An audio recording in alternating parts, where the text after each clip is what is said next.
तो दोस्तों आज के इस वीडियो में हम एक हाउस प्लान के बारे में बात करने वाले हैं। अगर आप घर बनाने की सोच रहे हैं तो बिल्कुल आपको ये वीडियो देखना चाहिए, जिससे आपको कुछ आइडिया मिल सके कि किस तरह का हाउस प्लानिंग करना है। तो हमारे जो प्लॉट का साइज़ है वो कुछ इस तरह से है कि इसका जो विड्थ है वो 18 फीट है, और अगर हम इसके लेंथ के बारे में बात करें तो लेफ़्ट साइड में 57 फीट है और राइट साइड में 63 फीट है। तो देख सकते हैं आप, कुछ इस तरह से हमारा हाउस प्लान है। तो सबसे पहले हमने 20 फीट का स्पेस आगे की ओर रखा हुआ है, जिसमें आपको पार्किंग का एरिया भी मिल जाता है, और अपने रिक्वायरमेंट के अनुसार आप जगह को, जो बाकी का स्पेस होगा उसको आप यूज कर सकते हैं। और यहीं पे हमने सेप्टिक टैंक भी बनाया हुआ है, क्योंकि और कहीं पे स्पेस हमारा नहीं था। तो दोस्तों देख सकते हैं आप, ये हमारा प्लिंथ बीम है।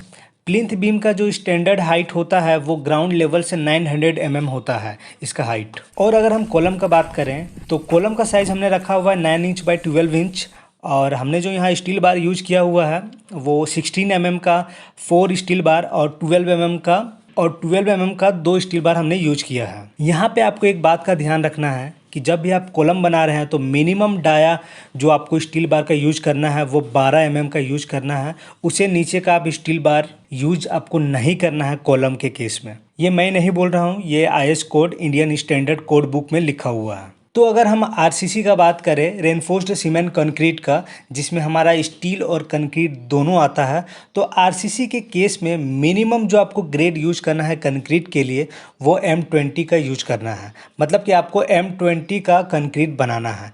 M20 का मतलब 1 आपको सीमेंट लेना है, 1.5 सैंड लेना है और 3 एग्रीगेट आपको लेना है। PCC के केस में, प्लेन सीमेंट कंक्रीट के केस में, जब हम फाउंडेशन बनाते हैं सबसे पहले सैंड फिलिंग करते हैं, उसके बाद PCC करते हैं। तो PCC के लिए मिनिमम आपको M15 का ग्रेड का कंक्रीट यूज करना है।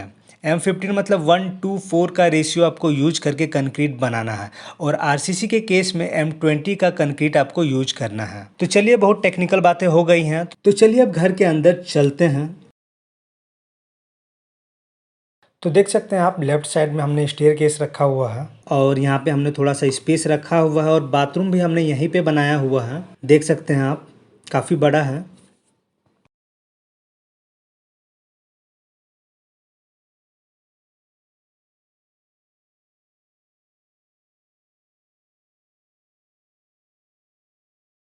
तो चलिए अब हॉल की ओर चलते हैं।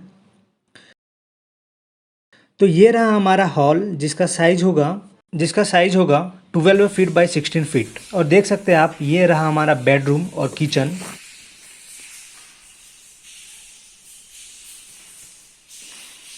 तो बेडरूम का साइज़ हमने रखा हुआ है 12 फीट बाय 12 फीट, और यहाँ पे आगे कुछ आपको स्पेस मिल जाता है, जिसे आप यूज कर सकते हैं, स्टोर रूम बना सकते हैं, या अपने रिक्वायरमेंट के अनुसार आप इस जगह को यूज कर सकते हैं। तो चलिए चलते हैं आप किचन की ओर।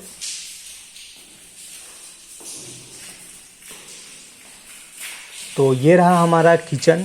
तो किचन का साइज़ हमने रखा हुआ है 12 फीट बाय 5 फीट, और आपको किचन में एक विंडो देना कंपलसरी है वेंटिलेशन के लिए। तो चलिए आगे चलते हैं। आगे कहाँ चलेंगे? आगे चलेंगे छत की ओर, देखते हैं कि छत में हमारा क्या है।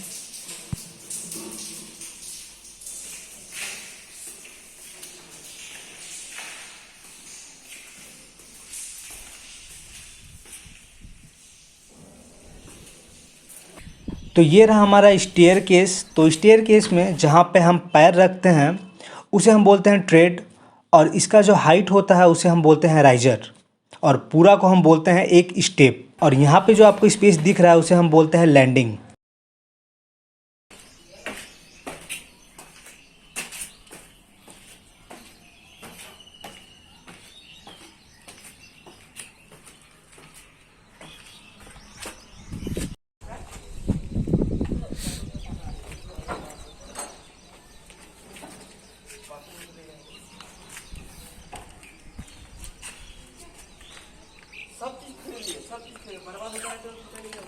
तो ये रहा हमारा छत, देख सकते हैं आप।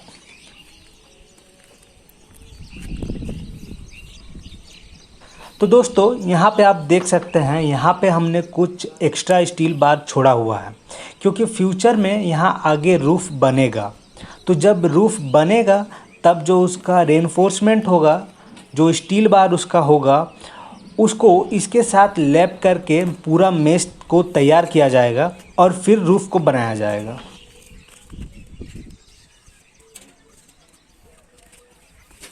तो दोस्तों ये था हमारा हाउस प्लान। कैसा लगा आपको बिल्कुल कमेंट करके बताएं।